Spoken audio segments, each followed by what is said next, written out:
महाराजगंज को मैं बदलने आया हूँ और महाराजगंज के साथ साथ सिवान जितना भी अपना दरावंदा सिवान छपरा जो भी है और पूरे बिहार का भी बदलने का हिम्मत और चाहे मैं सीखना चाहता हूँ, दौड़ना चाहता हूँ। और मैं तो सिर्फ दौड़ने आया हूँ। जनता जो देवतुल्य है वो हमको रास्ता बताएगी कि आप इधर दौड़ जाइए उधर। और रही बात आप बोल रहे हैं चुनाव को, तो लड़ाई तो पूरा जीवन लड़ूंगा, संघर्ष और सच्चाई की। और रही बात राजनीतिक, तो देखिए राजनीतिक तो समाज का सेवा करने के लिए हमको करना है। आज मैं बोला ना कि मैं पूरा जीवन करूंगा, पोस्ट पे रहूं चाहे नहीं रहूं। मैं विधायक और सांसद बनने नहीं आया हूं, वो तो जनता, मैं तो दौड़ रहा हूं, रास्ता बताने वाला जनता है। अगर जनता चाहे कि कोई तो मैट्रिक का तो परीक्षा है नहीं कि मैं परीक्षा दूं और तुरंत पास हो जाऊं, विधायक बन जाऊं, वो तो जनता बनाता है। लेकिन अभी जो चल रहा है यही सोच मेरा है और पूरा जीवन का मेरा लक्ष्य है समाज सेवा करना।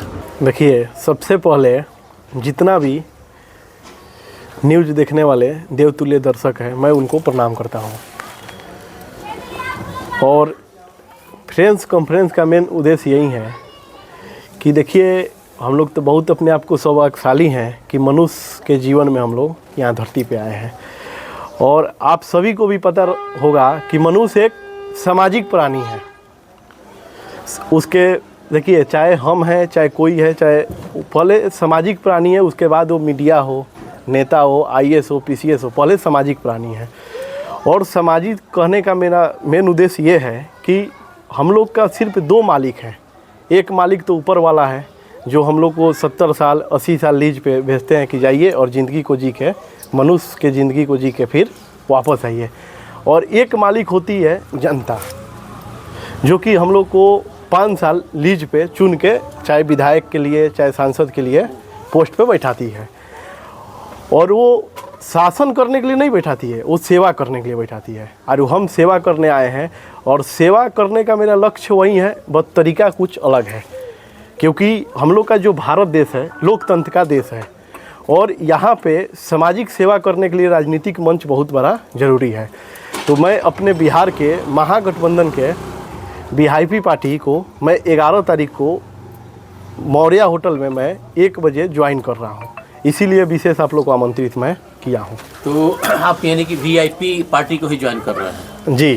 तो VIP क्यों? चूँकि आपके पास तो बहुत सारे पार्टियों का ऑफर आया हुआ था बीच में, चूँकि आपसे हमारी जब बात हुई थी, तो VIP पार्टी को ही क्यों चुना आपने? देखिए भाई साहब, आपको भी पता है कि आज से 2-3 दिन पहले जब हम लोग पटना में थे, पटना में देखिए मैं तो एक युवा हूँ, मेरा सोच युवा है, मेरा आधार भी युवा है। क्योंकि राजनीति करने के लिए मैं अगर कुछ भी बन जाऊं, आज के अगर डेट में मैं देश के मुख्यमंत्री भी बन जाऊं, तो सबसे पहले युवा का होगा, क्योंकि मेरा उम्र है। और पटना में जितने लोग पिटा रहे थे वो सब लोग युवा थे, अभी आज से 2 दिन पहले। और युवा थे तो उसको पीटने वाले कौन थे? प्रशासन थे। अब प्रशासन किसके निर्देश पे पीट रहे थे? तो जो अभी सरकार में वर्तमान में है। और रही बात आप पूछे कि VIP पार्टी क्यों ज्वाइन करना चाह रहे हैं, तो आदरणीय जो मुकेश सहनी जी हैं, एक ऐसा लड़का है कि ज़मीन से आसमान तक गए हैं। एक युवा उम्र में उन्होंने अपना घर छोड़ के महानगर मुंबई में गया और उनका कर्म भूमि मुंबई में रहा। और एक गरीब घर का लड़का आज एक ऐसा किया कि सोचिए कि 6 साल में आज बिहार में पार्टी को इतना दबदबा है कि हर लोग बुलाने के लिए उनका इंतज़ार कर रहे हैं कि हमारे पास है। और उनका जो विकास करने का नया सोच है ना, उससे मैं बहुत प्रभावित हुआ। और उससे भी ज़्यादा कि एक देखिए इंसान को क्या चाहिए। आज मान लीजिए इतना लोग हमारे साथ बैठे हैं, क्यों बैठे हैं? क्योंकि मैं इन लोगों को प्यार देता हूं। अगर मैं किसी को प्यार नहीं दूं तो ये लोग कहाँ हमारे साथ आएंगे?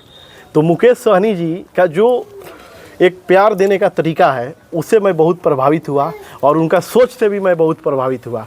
अब मैं बता रहा हूं कि उनका जो भी साथ होगा, जो भी उनका नेतृत्व होगा, मैं उनके अंदर काम करने के लिए तैयार हूँ। मुकेश सहनी जी चूँकि जब चुनाव चल रहा था, लोकसभा चुनाव, उससे पहले उन्होंने गंगा जल लेकर के और अपने समाज के लोगों को कसम दिलाया था उन्होंने। जी जी। और खास करके जो अपने सामाजिक परिवर्तन की बात की, तो कितना परिवर्तन हो चुका है उनके समाज में कि अब चूँकि वो लोग टिकट की दावेदारी करें या सत्ता की दावेदारी करें? देखिए एक आप बात सुने होंगे कि पहले के जो राजा होते थे, तो राजा तो किसका होते थे? प्रजा का। लेकिन अगर कहीं लड़ाई करने जाना होता था तो किसको ले जाते थे? सेना को। उसी तरह ये एक जातीय समीकरण है। पहले सुने होंगे कि एक नेता होते थे और वो नेता जहाँ जाए उधर मौसम बदल जाए। आज क्या सिस्टम है, आज एक नेता किसी भी पार्टी के वो लोग सब लोग नेता बनना चाह रहे हैं। ये अच्छा बात है, बनना भी चाहिए। हम तो कहते हैं कि हर किसी को लोकतंत्र में भाग लेना चाहिए, लोकतंत्र में ये लोग भाग लेंगे तो मजबूत होगा। तो उसी प्रकार के देखिए समाज से तो उन्होंने चालू तो ज़रूर किया था, लेकिन उनका सोच सामाजिक है, लेकिन अपने समाज के साथ साथ जात का नहीं पूरा जमात का राजनीति करने का हौसला उनमें है। और ये चीज़ मैं बोला ना कि मैं उनको देखिए कि प्रभावित, क्योंकि मैं ब्राह्मण समाज से आता हूँ। आज सोचिए कि मैं उनके पास अगर जा रहा हूँ, मिलने जा रहा हूँ, तो ज़रूर उनका व्यवहार चाहे समाज के प्रति जो उनका सोच है अच्छा होगा, तभी तो जा रहा हूँ, इसीलिए जा रहा हूँ। मैं तो उनके समाज के हूँ नहीं, फिर भी मैं उनके प्रभावित होकर जा रहा हूँ। क्या लग रहा है महागठबंधन में महाराजगंज का सीट आएगा क्या, खास करके आपके जो बीजेपी पार्टी है उसके? देखिए महाराजगंज, सिवान, दरौंदा, इस जनता के आशीर्वाद से आपको भी पता होगा मैं ऑल इंडिया पंचायत परिषद के राष्ट्रीय युवा का अध्यक्ष बना हूँ। और मैं अपने आप को बहुत सौभाग्यशाली समझता हूँ, क्योंकि जिस संगठन का अध्यक्ष 1961 में लोकनायक जयप्रकाश नारायण जी थे, उसी संगठन का अध्यक्ष आज मैं हूँ। और रही बात चुनाव लड़ने का, तो देखिए महाराजगंज को मैं बदलने आया हूँ, और महाराजगंज के साथ साथ सिवान जितना भी अपना दरौंदा, सिवान, छपरा जो भी है, और पूरे बिहार का भी बदलने का हिम्मत, और चाहे मैं सीखना चाहता हूँ, दौड़ना चाहता हूँ। और मैं तो सिर्फ दौड़ने आया हूँ, जनता जो देवतुल्य है वो हमको रास्ता बताएगी कि आप इधर दौड़ जाइए इधर। और रही बात आप बोल रहे हैं चुनाव को, तो लड़ाई तो पूरा जीवन लड़ूंगा, संघर्ष और सच्चाई की। तो वीआईपी ये अभी तो ये इंडिया में है, अब कहीं इलेक्शन के टाइम में कहीं एनडीए में चले जाएंगे तो सहनी जी तो आप किधर रहेंगे? देखिए मैं बोला कि जब एक नेता के साथ मैं जा रहा हूँ, राजनीति के एक ऐसा चीज़ है ना कि आज कोई भी कुछ करता है, अगर कल होके वो सुधर जाए, कल होके अगर वो अच्छा हो जाए, तो ऐसा तो नहीं है। देखिए जेल बनाया गया है, कैदी जाते हैं, मर्डर करके ही कैदी जाते हैं जेल में, लेकिन फिर 6 महीना बाद वो रिहाई हो जाते हैं। क्यों रिहाई हो जाते हैं? क्योंकि वो सुधर जाते हैं, फिर कुछ गलत करते हैं, फिर जाते हैं। इसी प्रकार के देखिए समाज में जब आप चलिएगा ना, तो हर किसी के आपको लोग। रही बात तो देखिए हमारे नेताजी का जो भी कदम होगा मैं उनके साथ रहूँगा। ठीक है, पूर्व से आप एक बहुत ही जिम्मेदार पद पर हैं, उसकी अपनी जिम्मेदारियां हैं, उसके अपना टाइम वो लेता है, वो पद जिस पद को आप सुशोभित कर रहे हैं। जी जी। ऐसे में क्या एक नई चीज़, एक राजनेता के तौर पर जब आप जाएंगे तो आपका ये वाला कार्य क्षेत्र प्रभावित नहीं होगा? देखिए कहा जाता है ना कि अपने देश में 3 सरकार चलता है, ग्राम सभा, विधानसभा, लोकसभा, जिनको जनता के द्वारा चुना जाता है। तो आज मैं ग्राम सभा का अध्यक्ष हूँ, लेकिन वो लोकतांत्रिक पार्टी नहीं है, वो ग्राम सभा को मजबूत करती है। और जिस प्रकार से आज देखिए भाजपा हो गया या आरजेडी हो गया या वीआईपी हो गया, चाहे जनता दल यूनाइटेड है, आज विधानसभा में उसका मजबूती है। आज अगर उस सबसे ज़्यादा जो ज़्यादा विधायक जिताता है उस सरकार को साबित करता है। उसी प्रकार के लोकसभा भी वैसा ही मजबूत है, लेकिन ग्राम सभा में ऐसा कोई पार्टी नहीं है। अगर आज बन जाए सिवान में कि जितना मुखिया है सब एक साथ होंगे, तो उसका एक अलग उम्दा होगा, और उसका भी एगो अलग भौकाल को ये चाहे राजनीति करने का जो सिस्टम होगा वो बहुत अलग होगा। तो उसी प्रकार के सन 1958 में बलवंत राय मेहता जी और जयप्रकाश नारायण जी मिल के इस संस्था को बनाए थे, क्योंकि हम लोग पंचायत को मजबूत करने के लिए। पंचायत का मजबूत करने का कार्य तो पूरा जीवन चलेगा, इसमें कोई दो राय नहीं है, लेकिन उसके साथ साथ अपने समाज को भी मजबूत करने के लिए राजनीतिक जीवन भी मेरा चलेगा। एक प्रश्न और रहेगा। जी बोलिए। आप पार्टी ज्वाइन कर रहे हैं, हमारी तमाम शुभकामनाएं आपके साथ हैं। जी जी। लेकिन एक विषय से हट करके सवाल ये रहेगा कि आप युवा वर्ग से आते हैं, जी जी। युवा हैं, और युवा जब आपको देखता है तो कहीं ना कहीं वो भी, उसके दिल में भी ये हसरत होती है कि हम भी पार्टी में आए। जी जी। तो आप कहीं ना कहीं प्रिविलेज्ड हैं, तो आपको ये चीज़ें आसानी से मैसर हो रही हैं। जी जी। एक आम लड़का जो आप ही की तरह है, आप ही का उम्र का है, उसको अगर पार्टी इस तरह से ज्वाइन करनी हो, राजनीति में करियर बनाना हो, तो आपका सुझाव क्या होगा? देखिए सुझाव तो ये होता है कि कभी भी पहले आदमी पैदा होता है, फिर धीरे धीरे वो बोलना चाह रहा है, और फिर धीरे धीरे जैसा रहता है उसका सिस्टम सब सेट हो जाए। कहने वाला कहते हैं कि प्रभु रास्ता बना के भी भेजते हैं। मैं ही अपने जीवन का बात बता रहा हूँ। मैं सबसे पहले जब मैं पढ़ता था तो मैं शास्त्रीय संगीत में भाग लिया। बचपन में मैं तबला बजाता था, तो उस समय मैं सोचता था कि किसी संगीत स्कूल में या कॉलेज में मैं प्रभाकर करके या भास्कर करके मैं संगीत का प्रोफेसर बनूंगा। फिर सिवान में भी मैं टॉप, छपरा में भी टॉप और स्टेट भी मैं जीता और जीत के नैक से A ग्रेड मान्यता प्राप्त यूनिवर्सिटी खैरागढ़ यूनिवर्सिटी में मेरा एडमिशन हुआ। मैं जब वहाँ पढ़ने गया तो फिर उसके बाद क्या हुआ कि मैं तुरंत पिक्चर बनाने लगा, फिल्म लाइन में चला गया। फिर फिल्म लाइन से तुरंत हमारा राजनीतिक में एंट्री हो गई। तो देखिए जीवन तो सबका ये है। रही बात आप पूछे हैं कि अगर कोई चाहे आना तो कैसे आए, तो मैं आपको बता दूं चाहे कोई भी नेता बनना चाहिए हुआ, मैं उसके एकदम साथ हूँ। अब मैं यही कहता हूँ कहीं भी भाषण में कि मैं नेता बनाऊँगा। सब लोग जो कहता है ना, जो जैसा रहता है, जो इंजीनियर होगा वो सोचेगा कि मैं इंजीनियर बनाऊँगा, जो फिजिक्स पढ़ाएगा वो फिजिक्स के बादशाह बनाना चाहता है। उसी तरह मैं नेता बनाने आया हूँ। अच्छा देखिए आज हमारे साथ जितने भी युवा हैं, इन लोग से भी आप पूछिएगा अभी मेरे बाद, ये लोग खुद ही बताएंगे मेरे विजन के बारे में। आप ऑलरेडी 2-3 क्षेत्रों में रह चुके हैं। संगीत में आप बता रहे हैं, जी जी, और फिर अब राजनीति में आ रहे हैं। एक और आपका क्षेत्र रहा, फिल्म से भी जुड़े रहे। जी जी। तो ऐसा तो नहीं है कि यहाँ के बाद भी कहीं आप दूसरी जगह, चूँकि 2 जगहों से आप वहाँ से आपका पलायन हो चुका है 2 क्षेत्रों से। देखिए समय के साथ जो फैसला ले लेता है वही मर्द कहता है और अच्छाई का फैसला लेता है। तो और रही बात राजनीतिक, तो देखिए राजनीतिक तो समाज का सेवा करने के लिए हमको करना है। आज मैं बोला ना कि मैं पूरा जीवन करूँगा, पोस्ट पे रहूँ चाहे नहीं रहूँ। मैं विधायक और सांसद बनने नहीं आया हूँ, वो तो जनता, मैं तो दौड़ रहा हूँ। रास्ता बताने वाला जनता है। अगर जनता चाहे कि कोई तो मैट्रिक का तो परीक्षा है नहीं कि मैं परीक्षा दूँ और तुरंत पास हो जाऊँ, विधायक बन जाऊँ, वो तो जनता बनाता है।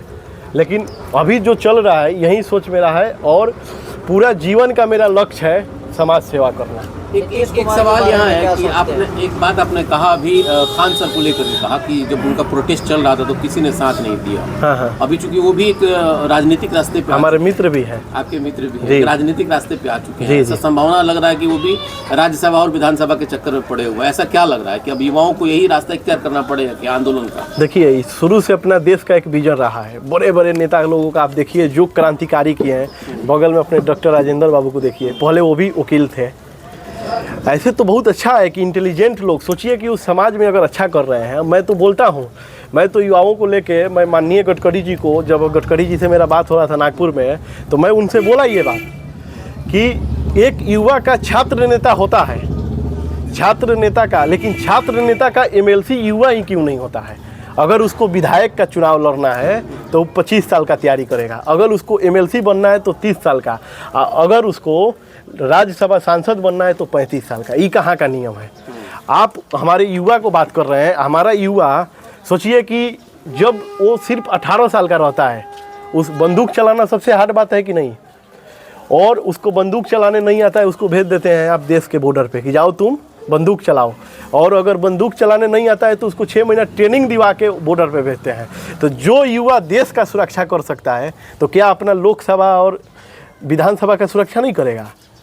उस समय जब युवा आएगा तो आप कहने लगेगा कोई नेता में नहीं दम है जो आके बोले कि युवा खराब है, युवा ऐसे है, युवा वैसा है। युवा को आप बोलते हैं, युवा को जहाँ भाषण दिलवाना है वहाँ युवा को आगे करेंगे।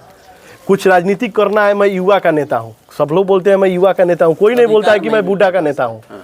मैं युवा का नेता हूँ। तो जो युवा के आप नेता बोल रहे हैं, तो आप युवा के लिए, एक किसान भी अगर फसल अपना रोपता है ना, तो किसान जब फसल रोपता है, जब फसल जवान होता है तो उसमें खाद वोद दे के और उसको जवान करता है। लेकिन अपने यहाँ का नेता लोग का क्या है, पीछे से काट दिया है लोग। और तब होगा क्या कि वही युवा कहाँ जाएगा? जब क्योंकि देखिए भाई साहब एक सवाल अभी पूछे थे कि नेता बनना सब लोग ऐसा नहीं कर सकते हैं। वही युवा के घर सब लोग माने मीडियम परिवार के हैं, वो क्या करेगा, पिताजी बुकार है, अब वो जाके नौकरी ज्वाइन करेगा, चाहे कैसे भी नौकरी ज्वाइन करे। बेंगलोर में जाएगा, कलकत्ता में जाएगा 35,000 रुपये में काम करने के लिए, उसमें दोष नहीं है। वो चला जाएगा 35,000 में काम करने के लिए, और जाएगा तो उसको क्या मिलेगा, तनख्वाह और वेतन। तनख्वाह, तन मतलब शरीर और खा, 1 महीना शरीर को बेचो फिर खाओ। वेतन, बे मतलब बेचना, तन मतलब शरीर। तो ये बताइए वो आज़ाद देश का आज़ाद नागरिक है? वो तो बंद चुका है ना सिस्टम में। पूरे विधानसभा में एक ना युवा चाहिए जी। मैं बोलता हूँ कि ठीक है सब युवा उतना नहीं होते, एक युवा है, उसका भी एक चुनाव करना चाहिए। लोकतंत्र एक भागीदारी लेता है, जो युवा विधायक लायक है उसको ला के खड़ा कराता, तब लोग वोट देके उसको विधायक बनाता। एक और सवाल, नीतीश कुमार जी के बारे में आप क्या सोचते हैं? नीतीश कुमार जी के बारे में क्या सोच, नीतीश कुमार जी मुख्यमंत्री हैं अपने बिहार के। कैसे हैं, अच्छे हैं, बुरे हैं, कैसा उनका 18 साल 20 साल रहा? देखिए मैं आपको सच्चाई बता दूं कि उनका जो 18-20 साल रहा, पहले का परफॉर्मेंस अच्छा रहा, धीरे धीरे उनका सिस्टम ऊपर नीचे होता है। और रही बात अब किस एंगल से उनके बारे में पूछना चाह रहे हैं, व्यक्तिगत तौर से तो मैं किसी के भी टिप्पणी नहीं करता हूँ, राजनीतिक बोलिएगा तो उस पर मैं बोल सकता हूँ। राजनेता के तौर पर आप कैसा मानते हैं, वो कितने सफल है या कितने विफल हैं? देखिए, राजनेता के तौर पर हम इसलिए कहेंगे कि देखिए नीतीश कुमार जी एक ऐसा नेता है कि जिस बिहार धरती पे जो हम लोग पैदा लिए हैं, इस बिहार में अगर आपस में हम लोग का झगड़ा है ना तो चुनाव लड़ लेते हैं, और उस धरती पे वो 8 बार मुख्यमंत्री रहे हुए हैं। ये कोई साधारण बात नहीं है। आज जो काम योगी आदित्यनाथ जी अपना मुख्यमंत्री बनने के पहले किए वो 2005 से कर चुके हैं। जो सिस्टम को सुधारना, अब होता है ना कि देखिए 5 अंगुली बराबर नहीं है, कोई एक काम अच्छा करता है, कोई एक काम बुरा करता है, लेकिन मैं उसका अच्छाई भी देखता हूँ। अब मैं एक ऐसा आदमी हूँ कि हमको निगेटिव किसी का नहीं जानना है, सबका हमको पॉजिटिव का बात करना है। मोदी जी के बारे में क्या कहेंगे? मोदी जी अपने देश के प्रधानमंत्री हैं, माननीय मोदी जी, नरेंद्र मोदी जी। अच्छे बुरे क्या किस? नहीं, फिर राजनीतिक मोदी जी के व्यक्तिगत बात अपना पूछ रहे हैं, ये आप कहिएगा कि भाजपा के बारे में क्या कहना चाहेंगे तब ना भाई। अब मोदी जी के बारे में मैं क्या बोलने लगा, अब मैं यहाँ बैठ के मोदी जी प्रधानमंत्री हैं, 2014 से हैं। तेजस्वी यादव जी के बारे में क्या सोचते हैं? तेजस्वी यादव जी युवा हैं, और तेजस्वी यादव जी को 2 बार बिहार में चांस मिला। एक बार में ऐसा रोड का अच्छा बना दिए कि हम लोग अभी दीघापुर 2 घंटा में अभी हम अपने दरवाजे पर पहुंच गए, और एक बार मौका मिला तो पूरे समाज के लड़के को 5 लाख लोगों को नौकरी दे दी है। हम तो चाहते हैं कि उनको बिहार का भविष्य बनाएंगे। वही ना, तेजस्वी जी का बात आया, इंडिया में है तो आप बोलने लगे। उन व्यक्तिगत जानते हैं, मोदी जी के बारे नहीं में जानते हैं मोदी जी के बारे में व्यक्तिगत नहीं जानते हैं, उनके बारे में जानते हैं तो बोल रहे हैं। बात आ गई आपकी। ठीक।